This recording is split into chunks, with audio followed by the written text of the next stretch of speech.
Good Vach Shvatov. We're on Nun Beis, Amud 52A1, and here we go. At last, right before the Mishnah. Amar Rabbi Bar Chama, Hari Amru Shavas Yeshlo Arba Amos. So a person establishes a Shabbos residence by being in a certain place when Shabbos begins. They have 4 amos, right? In addition to the 2,000 amos they have all around them, they have 4 amos. They have a small area of 4 amos, which is called their place, right? Nowadays we have this notion of like personal space. That's the idea. They have a personal space. That's 4 amos. And then the 2,000 amos begin.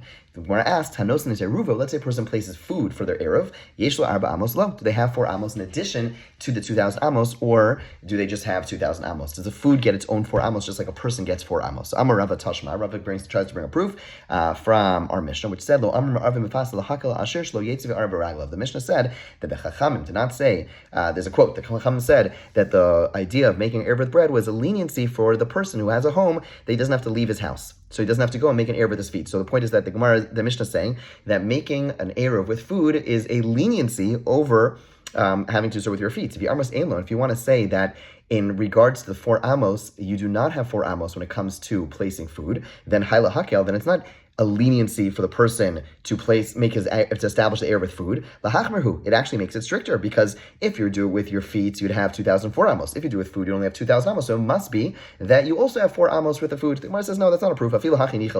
There still is a benefit of being able to establish the air with food. Why? So the person has to bother to go out of their house on Shabbat when Shabbos begins, right? In other words, if you and I wanted to leave, or if I wanted to leave my home on Shabbos to go some far place on Shabbos morning, so it's a leniency that I get to put my food. Even if I means I lose out on 4 amos, it's still considered a leniency, and therefore there's no definitive proof. The bottom line halacha, though, is that you do get 2,004 amos. Your food does get 4 amos of its own. Okay, says the Mishnah, person goes out on a Friday to travel to another city to make where they want to make an Erev, okay? Meaning, what that means is as follows. Person's leaving city A to go to city B, and there is a tree, a defined root by a trunk by a tree, and they want to make an Erev. They say, I'm going to make an Erev in the tree trunk in between the 2 cities. And on the way, okay, and the friend turns them back. So who mutzur that now they all go. Now, so that's the case. The case we're all going, okay? One person, and then one of them, they say, let's go back. So they go back. Who mutzur this one person's allowed to go to the other city, and everyone else in the city is not allowed to go. Now you have to ask, what? Why?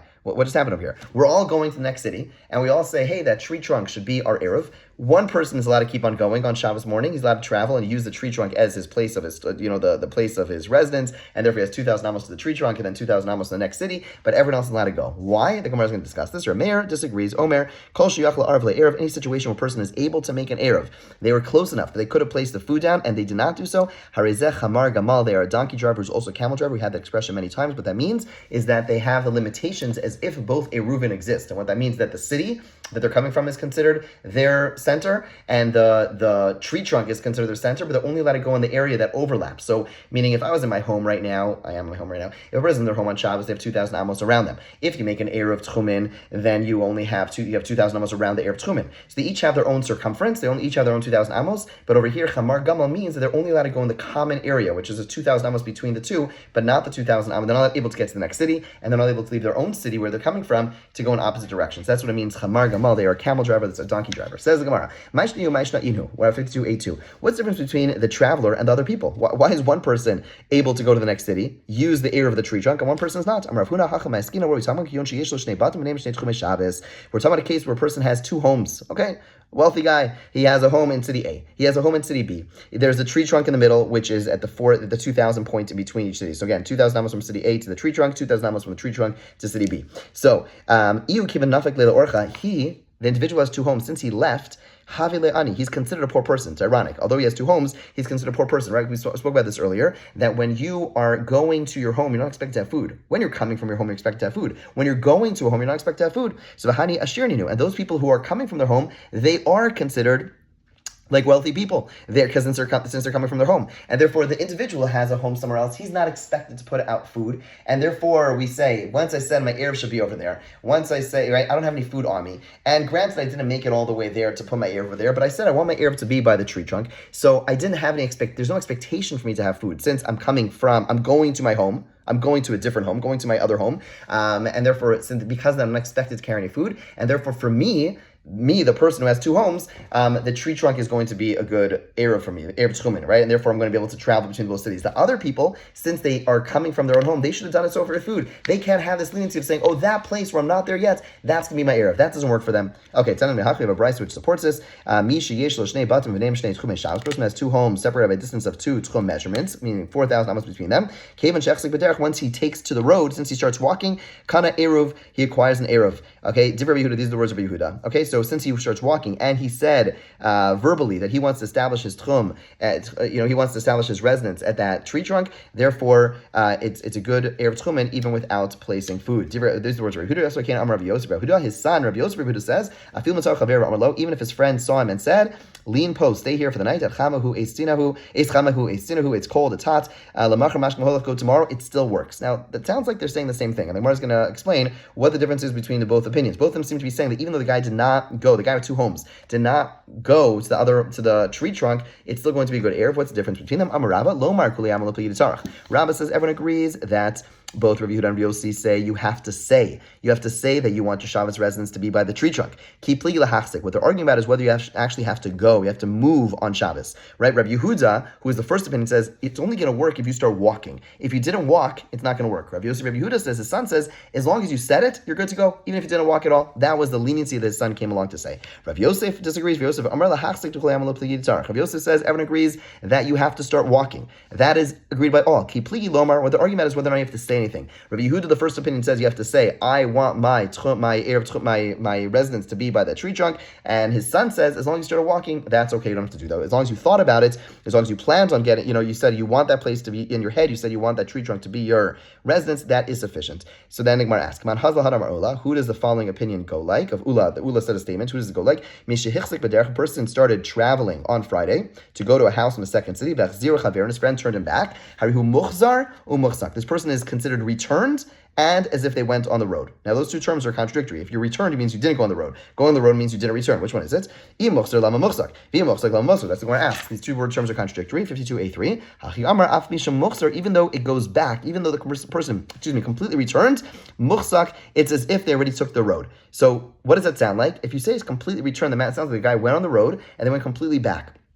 What that sounds like is there is nothing said, because if something's said, you can't take words back. But if you walk, you could go back. You could literally, physically walk it back, right? You could go back. And so the idea is, what it seems to be saying, what Ula seems to be saying, is a person started walking, and then they return, even though they didn't say anything, then it's as if they already went, then that shvisa, that place of residency by the tree trunk is going to work. Who does that go like? Come on. Rav Yosef, Rabbi Yehuda. It goes like Rav Yosef's version, and it goes like Rav Yosef, Rabbi Yehuda, who said that in a situation where when a person starts walking, even if they didn't say anything, it is a good shvisa. It's enough to make it that place by the tree trunk is their Erev Tchum. That's their place of residence. Rabbi Yehuda, now we have a story. Rabbi Yehuda bar Ishtasa, Aiti le Kakal de Rabbi Yehuda bar Ishtasa brought a basket of fruits. Rav Nasan bar Oshaya to Rav Nasan bar Oshia. Kihave Azel, when Rabbi Yehuda was leaving, Shavke Adanach his dog. Rav Nasan waited until Rabbi Yehuda started going down the steps. He started walking back towards home, which his home was within an area of 4,000 amos from his residence. Amrle, and only after he started walking, he said, Bishacha, stay here overnight. Lamachar Kanav Azlan, tomorrow, why don't you go home? Stay over for the Friday night meal. We have extra food.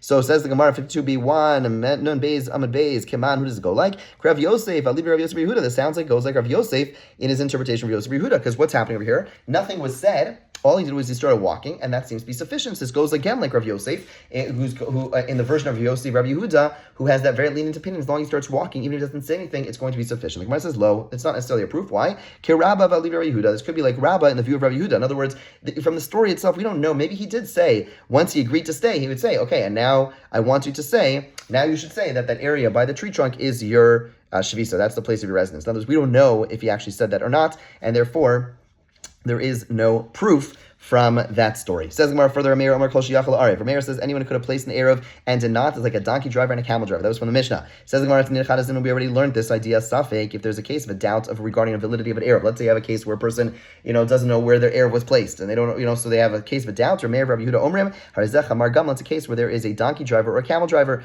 In other words, you have to stay in the common area. So here too, since I said my Erev should be by the tree trunk, Rameir is clearly saying maybe it's good Erev, maybe it's not a good Erev, and therefore he's stuck in the overlapping space, and that's the same. Why is this any different? The Gemara says no, Marsheish, no, there's a big difference. Lo tema time Rav Meir Safek Erev Safek Le'erev Hoda Havi Chamar Gamal. The reasoning behind Meir is not because there was a doubt. In other words, the case in the Mishnah we saw earlier where there was a doubt as to whether or not the Erev was a good Erev or not. Meir said you are a Chamar Gamal because you have an Erev over here and an Erev over here. We're not sure which one. You have to only go in the overlapping space. Don't think it's because there's a doubt about there. Aval Vada Le'erev, in a situation where a person definitely did not establish the second Erev. A person puts one good Erev and the other one was definitely not good. It was definitely a bad Erev. Lo Havi Chamar Gamal. In that case, you would not be a donkey and camel driver. That's not true. Ela Filu Vada Le'erev. Even in a case where a person definitely did not make an Erev, Havi Chamar Gamal. There's still going to be a donkey and camel driver. This is a very big chiddush, very novel idea. The hacha vada le'erev. Over here, what's happening? According to Rameir says you cannot make an erev without putting the food down, right? Rameir says only in very particular cases, right? So Rameir says you can't make an erev without putting your food down, and therefore, in the case where a person says, I want my erev to be by the tree trunk, but they don't go there. They're not standing there. Rameir says it is not a good erev. But even though it's a bad erev, what you're doing is you're limiting your current tchum, right? Had you said nothing, then you would have 2,000 amos around your whole city. But the fact that I said, I want my erev to be by that tree trunk, it doesn't work. It does nothing. It doesn't make an erev. But what it does do is limit my personal tchum because I'm specifying I only want to go in that direction, and therefore I can't go in any other direction. So Rameir, when he said Chamar Gamal, it's not only because in a situation where there's a doubt,